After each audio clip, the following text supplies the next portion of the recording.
discuss all of this a little bit further now with Hassan Ben Imran. He's a board member at Law for Palestine. He joins us live now in the studio.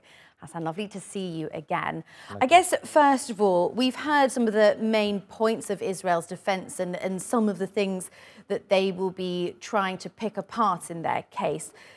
There is, some commenters say, quite a big flaw in everything that they're putting forward. Can you explain that in a bit more detail for us? So, ever since Israel has learned of the South African application, Israeli media has been circulating different opinions about what the Israeli submission would be about, what the case would be basically, especially the sources close to Netanyahu and the right-wing media. At first, everyone was talking about the political pressure on the judges, but then they realized that's not enough. We need to have an argument. We need to say something in the court.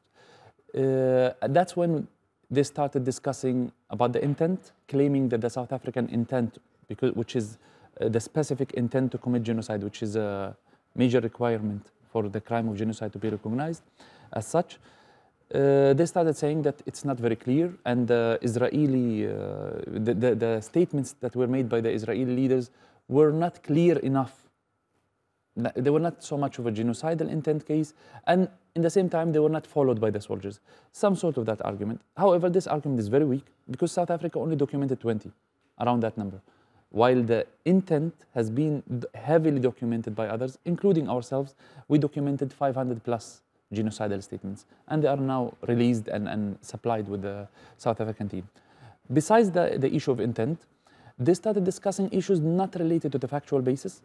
Israel has never, I'm very curious to listen to their arguments today, but as far as they were circulating in their media, they were not talking about the merits of the case or about whether Israel has committed genocide or not, has failed to prevent or not.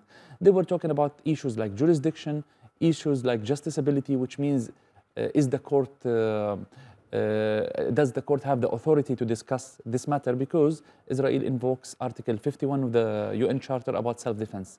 So for Israel, they believe that invoking the right to self-defense should block the ICJ from deliberating on the matter. However, this is some sort of an argument, in my opinion. It's a legal discussion that needs to be had, but let's wait for their argument, whether they bring it up or not. And if they do, I highly doubt the court would legally speaking, I don't know about political pressure, but legally speaking, the court would not be able to make a judgment on self-defense, considering that the question is not about self-defense. It's a distraction from the topic. Self-defense is about the the legitimacy of the war. If a state is entitled to use force in this case. However, the question of genocide has nothing to do with that. It's about the conduct of the war. It's about whether you're murdering, you're basically exterminating, even though I don't like this term, exterminating the people, destroying their culture, destroying their facilities, their means to life, causing conditions of life intended to destroy the group. All of this we're seeing in Gaza. So whether Israel does or does not have the right to self-defense is legally irrelevant to the question of genocide. And the Genocide Convention made it very clear when it talked about the conduct, and it never tapped into the issue of how legitimate the war is. And that's another discussion. If they bring it up, I will be very happy to comment on that. And I mean, it seems like Israel does want to bring it up. It seems to me there's been a lot of talk about them showing videos that they have taken from Hamas body cams. So it certainly does seem like that is something that they want to raise. And we also don't know in the fullness of time if there might be a separate case against Hamas for crimes against humanity for what they've done. But as you say, that's very separate. I want to talk about, we heard Joel say, orders by the International Criminal Court of Justice are binding, but he mentioned there that problem of enforceability. Can you go into this a bit further? Because even though they're not enforceable, that doesn't mean that they won't have any impact, and they're not hugely significant. Of course. Here we talk about the issue of international law at large, not just in the question of Palestine and this issue at hand. International law does not have teeth in the sense that domestic law does. Domestic law has very clear teeth, very clear enforceable arms of enforceability that directly enforce the judgment of the judiciary. In international law, it's more like of a disintegrated state. It's a more complicated case. However, international law norms established by international law, they have a high weight, shaping the values of the international community and pushing pressuring the sides that are violating them to stop doing so.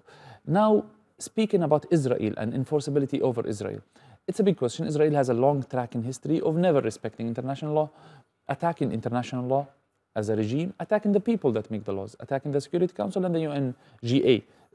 Whenever they have a decision against them, they just dismiss it as anti-Semitic without even dealing with the merits of the question or like the case itself.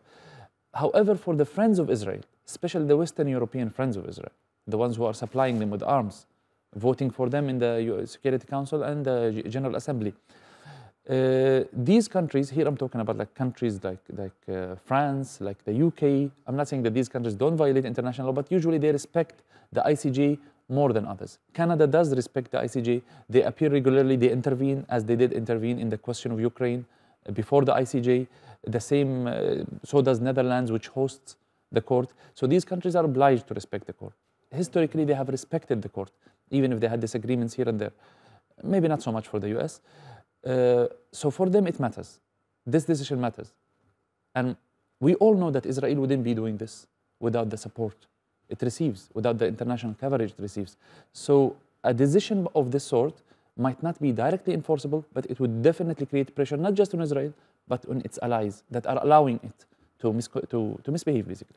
And critically, of course, Israel often says, no, we are respecting international law and everything that we do. So if they're found against them, they won't be able to do that anymore.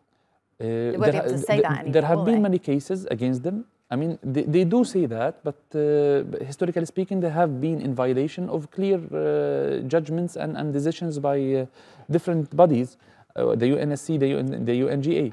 However, this would be the biggest in nature because of the nature of the crime and because of the gravity of the conduct. So this would be a precedent, in my opinion. It would be really hard for them to keep going with that argument, knowing that nobody is listening to that. Okay, right, understood. Many thanks for joining us. Really appreciate talking to you.